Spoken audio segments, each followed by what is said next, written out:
أعوذ بالله من الشيطان الرجيم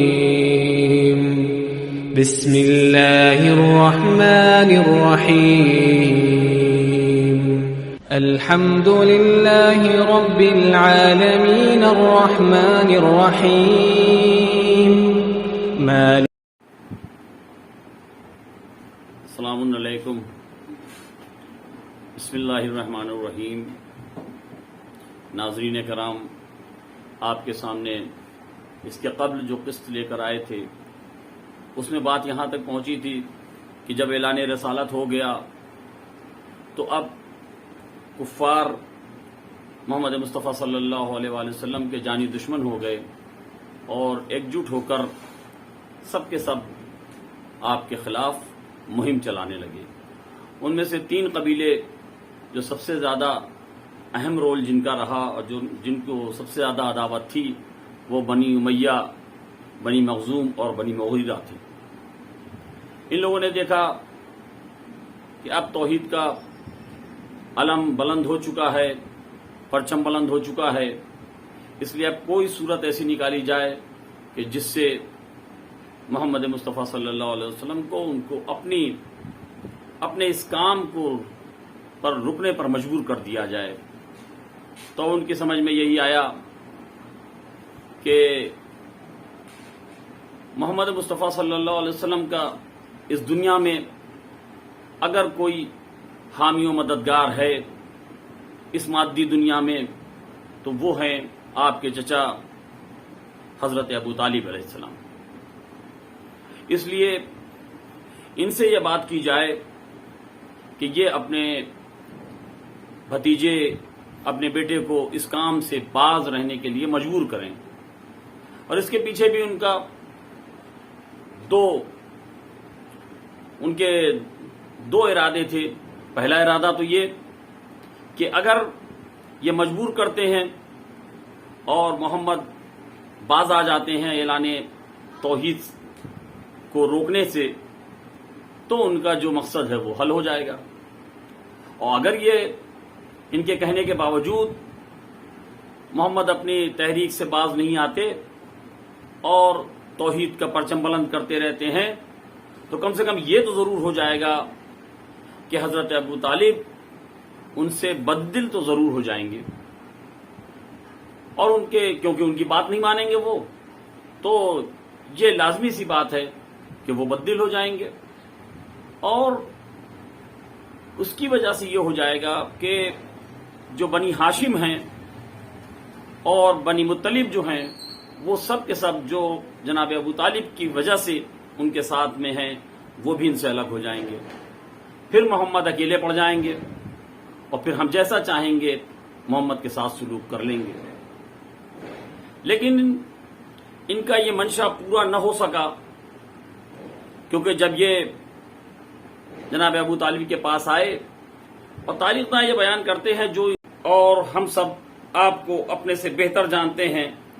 آپ دیکھ رہے ہیں کہ ان بیوقوفوں نے آپ کے بھتیجے کو ساتھ ملا کر کیا کر رکھا ہے کہ انہوں نے ہمارے خداؤں کو چھوڑ دیا ہے، ہم پر اعتراض کرتے ہیں اور ہمیں احمق بتا رہے ہیں. طبقات ابن سعد جلد اول صفحہ 134. اس طریقے سے تاریخ داں لکھ رہے ہیں کہ یہ ابھی نرم لہجے میں جناب ابو طالب سے بات چیت ہو رہی ہے. اب جب یہ وفد بات چیت کر کے جا چکا ہے تو اب اس بات کا انتظار یہ کر رہے ہیں کہ ان کی طرف سے کچھ نہ کچھ جواب ضرور آئے گا. لیکن کیا دیکھتے ہیں انتظار کرنے کے بعد کہ نہ تو محمد مصطفیٰ صلی اللہ علیہ وسلم اپنے مہم کو چھوڑ رہے ہیں، بلکہ اس میں اور زیادہ تیزی آتی جا رہی ہے. اور یہ تو انہوں نے دیکھ لیا، لیکن انہوں نے اپنے دل میں یہ سوچ لیا کہ اس کا مطلب یہ ہے کہ محمد نے اپنے چچا کی بات نہیں مانی. اب چچا یہ ضرور ہے کہ چچا بددل ضرور ہو گئے ہوں گے، یہ انہوں نے اپنے دل میں سوچا. اور یہی سوچ کر انہوں نے یہ سوچا کہ بددل تو ضرور ہو گئے ہوں گے، لیکن بچپنے سے جسے پالا ہے اس کی محبت بھی تو ہوگی. اس لیے ایسا کچھ کیا جائے کہ وہ جسے انہوں نے بچپنے سے پالا ہے اسے وہ چھوڑ دیں، تو اس کے لیے انہوں نے یہ سوچا کہ ایک نعم البدل دیا جائے، یعنی ایک ایسا بدل دیا جائے کہ جس کی وجہ سے یہ اپنے بھتیجے کو چھوڑ دیں۔ اس کے لیے انہوں نے کیا کیا؟ اس کے لیے قریش کا ایک حسین اور جمیل جوان جس کا نام امارہ تھا اور جو ولید بن مغیرہ کا بیٹا تھا، اسے لے کر جناب ابو طالب کے پاس آتے ہیں، اور آنے کے بعد یہ کہتے ہیں کہ یہ حسین اور جمیل جوان ہم آپ کے سپرد کرتے ہیں، اور یہ آپ کے ہر کام میں مدد کرے گا، اور اس کی میراث میں بھی آپ حقدار ہوں گے، اور اتنا حسین اور جمیل اور شکیل جوان ہے جو دیکھنے میں بھی بڑا خوبرو ہے، آپ اسے لے لیجئے اور اپنے بھتیجے کو مجھے دے دیجئے تاکہ ہم لوگ اسے قتل کر دیں۔ اب یہ سننا تھا کہ جناب ابو طالب نے بڑا اچھا جواب، شائستہ انداز میں بڑا اچھا جواب دیا۔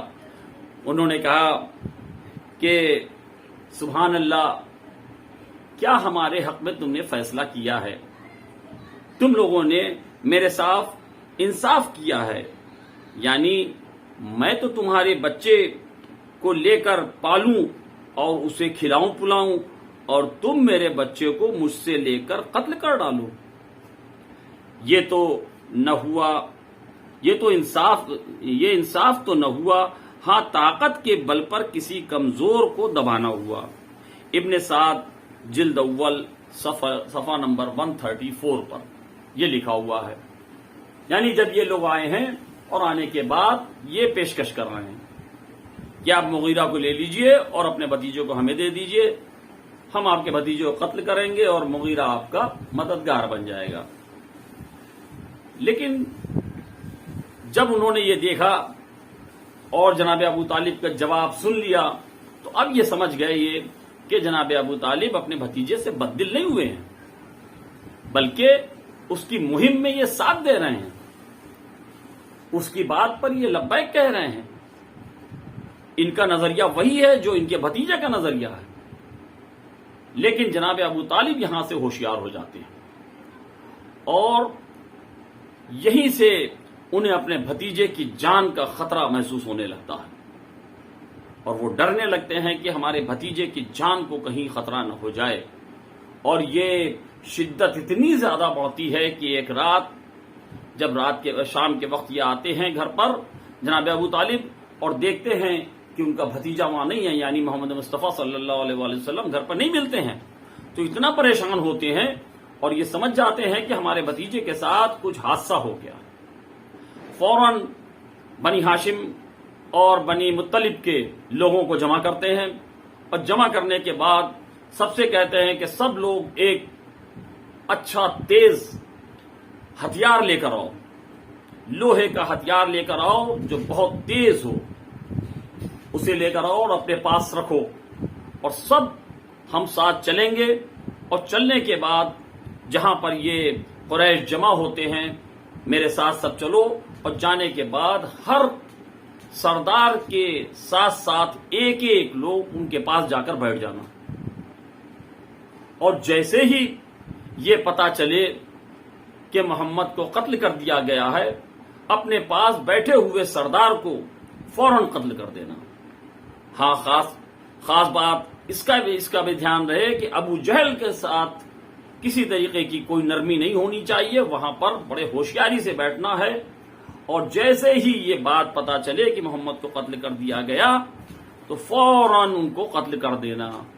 جتنے عرب کے سردار ہیں سب قتل کر دیں گے اور کر دیے جائیں گے، اور بعد میں جو کچھ بھی ہوگا سب اس دیکھ لیں گے ہم۔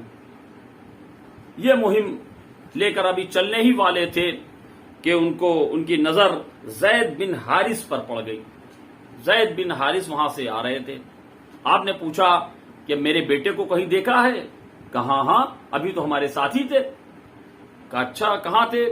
کہا ابھی یہیں تھا، میں بلا کے لاتا ہوں۔ کہا اتنا زیادہ جناب ابو طالب پریشان تھے کہ انہوں نے کہا میں ہرگز گھر کے اندر نہیں جاؤں گا جب تک کہ اپنے بیٹے کو اپنی نظروں کے سامنے نہ دیکھ لوں۔ اب جناب زید بن حارث دوڑتے ہوئے جاتے ہیں اور رسول خدا کے پاس پہنچتے ہیں. آپ صفا کے پاس بیٹھے ہوئے تھے, کچھ بات چیت چل رہی تھی. آپ نے جا کے پورا واقعہ بیان کیا کہ جناب ابو طالب تو باقاعدہ ہتھیار لے کر اور بنی ہاشم اور بنی مطلب کو لے کر جو سردار ہیں قریش کے, ان سرداروں کو قتل کرنے کے لیے جا رہے ہیں. یہ بات جیسے ہی سنتے ہیں محمد مصطفیٰ صلی اللہ علیہ وسلم آتے ہیں, اور آنے کے بعد جیسے ہی جناب ابو طالب کی ان کی نظر پڑتی ہے تو ان کو سکون حاصل ہوتا ہے. ایک بار پوچھتے ہیں بیٹا تم کہاں تھے؟ کہا کہیں نہیں, بس یہیں پر کچھ باتیں چل رہی تھی. کہا تمہیں کسی طریقے کا کوئی غضن تو نہیں پہنچا؟ کہا نہیں کسی طریقے میں خیریت سے ہوں. کہا اچھا گھر کے اندر جاؤ. وہ گھر کے اندر چلے جاتے ہیں. رات گزرتی ہے, صبح کا وقت وہی جوانوں کو لے کر جناب ابو طالب اسی جگہ پھر جاتے ہیں اور جہاں پر قریش جمع ہوئے تھے, اور جانے کے بعد ان سے یہ کہتے ہیں کیا تمہیں پتا ہے کہ ہم نے کل کیا منصوبہ بنایا تھا؟ انہوں نے کہا نہیں مجھے نہیں پتا ہے, ہم لوگ نہیں جانتے کہ آپ نے کیا منصوبہ بنایا تھا, آپ ہی بتائیں تب ہمیں معلوم پڑے گا. آپ نے کہا کہ میں نے یہ منصوبہ بنا لیا تھا کہ جب محمد مجھے نہیں ملا اپنے گھر پر تو مجھے تشویش ہوئی, اور میں نے یہ منصوبہ بنا لیا تھا یہ جو جوان آئے ہیں یہ سب جوان اپنے ساتھ ہتھیار لے کر آئے ہیں, آپ ان کے ہتھیاروں کو دیکھ سکتے ہیں. ان جوانوں نے وہ ہتھیار نکال کر دکھایا کہ یہ سب جوان آپ کے پاس تمام لوگوں کے پاس آ کر بیٹھ جاتے اور سب کا قتل کر دیا جاتا اگر محمد کو کچھ ہو جاتا. اور یہ سمجھ لو کہ اگر محمد کا بال بیکا بھی ہوا تو کوئی سردار قریش کوئی شخص یہاں بچے گا نہیں, چاہے اس کے لیے ہمیں کچھ بھی کرنا پڑے. اور جناب ابو طالب کی اس تقریر کو سن کر سناٹا سا چھا گیا, اور سب سے زیادہ جو تشویش میں پڑا وہ ابو جہل تھا.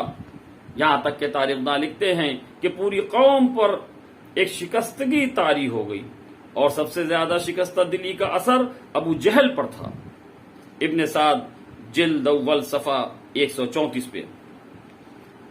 اب یہ ان لوگوں نے دیکھ لیا, کچھ عرصے تک تو یہ اب چپ رہے, لیکن ان کی سمجھ میں آ گیا کہ ایک طرف محمد مانتے نہیں, اپنی تحریک چلائے جا رہے ہیں, توحید کا پرچم بلند کیے جا رہے ہیں, اور دوسری طرف ابو طالب محمد کا ساتھ دینے کے لیے تیار ہیں, محمد کی پشت پناہی کر رہے ہیں, محمد کی حفاظت کر رہے ہیں.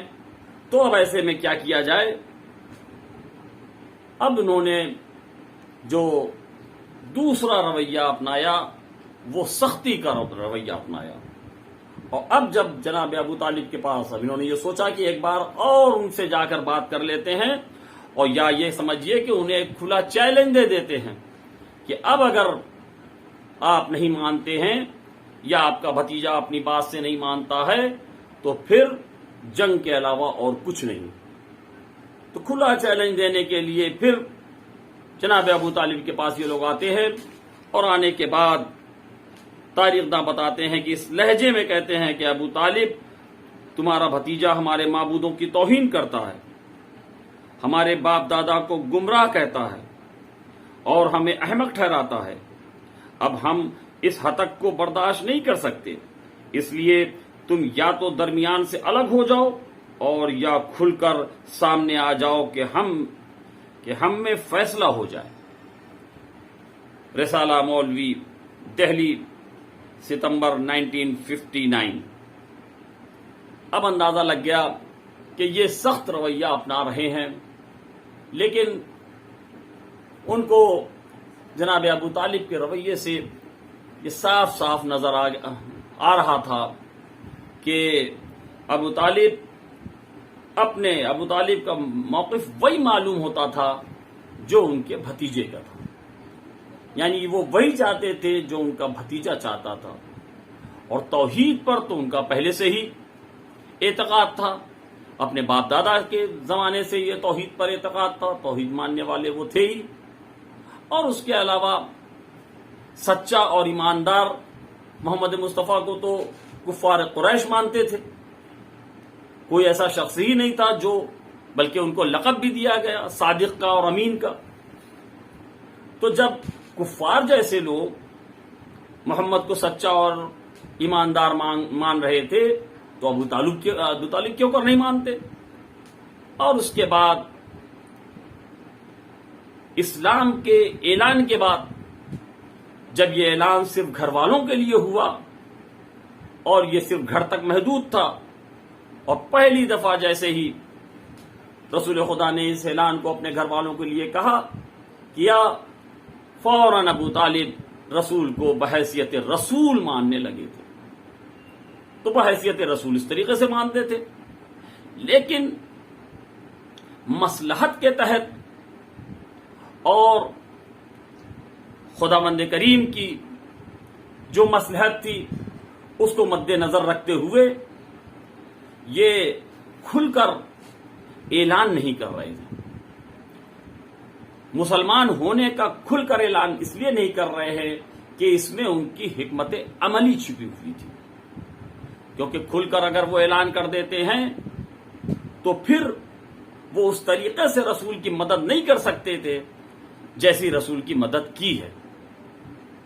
اور جبکہ اپنے بیٹوں کو جب رسول وہاں نمازیں قائم کرنے لگے اور سب بستہ ہونے لگی نمازیں، تو اپنے بیٹوں کو کہا کرتے تھے، حکم دیا کرتے تھے کہ جا کر تم رسول کے ساتھ جماعت قائم کرو، لیکن خود اس میں شامل نہیں ہوتے تھے مصلحت کے تحت، کیونکہ اگر مصلحت کے تحت اگر وہ شامل ہو جاتے اور کھل کر کے اعلان کر دیتے تو پھر اس طریقے سے حفاظت رسول کی وہ نہیں کر سکتے تھے جیسی کر رہے تھے۔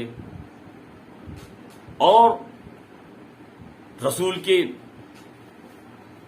کے کلمے کا زبان سے کھلم کھلا اعلان اس لیے نہیں کرتے تھے کیونکہ جبکہ رسول کو رسول مان رہے ہیں، محمد کو رسول مان رہے ہیں، اور اس کا اظہار وہ اپنے اشعار میں کر دیتے تھے، اور سننے والے اس بات کو سمجھ جاتے تھے کہ جناب ابو طالب کا موقف کیا ہے اور ان کا ارادہ کیا ہے، لیکن وہ اس لیے اظہار نہیں کرتے تھے مصلحتاً، کیونکہ اگر کھل کر اعلان اسلام کر دیتے تو پھر جس طریقے سے وہ بنی ہاشم اور بنی مطلب کو یکجا کیے ہوئے تھے، جس کی بنا پر کفار کی ہمت نہیں ہوتی تھی کہ رسول کے خلاف کوئی قدم اٹھا سکے، پھر وہ انہیں یکجا نہ کر پاتے اور یہ لوگ منتشر ہو جاتے۔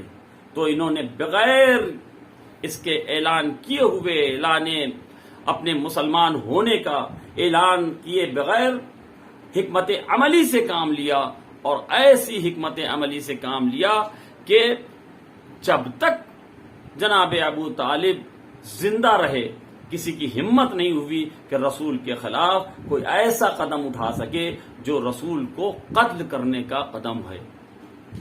یہ جناب ابو طالب کی حکمت عملی کا نتیجہ تھا۔